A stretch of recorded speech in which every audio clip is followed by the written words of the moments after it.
Students, today we have to establish a general discussion on the return of the native. Although the time is a little in hand, but let's discuss a few things relating to the novel, the things which are very important. The Return of the Native, as you know, is the novel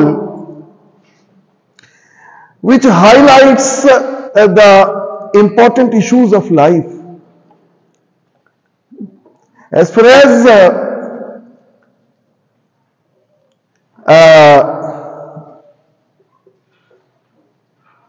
my reflections are concerned,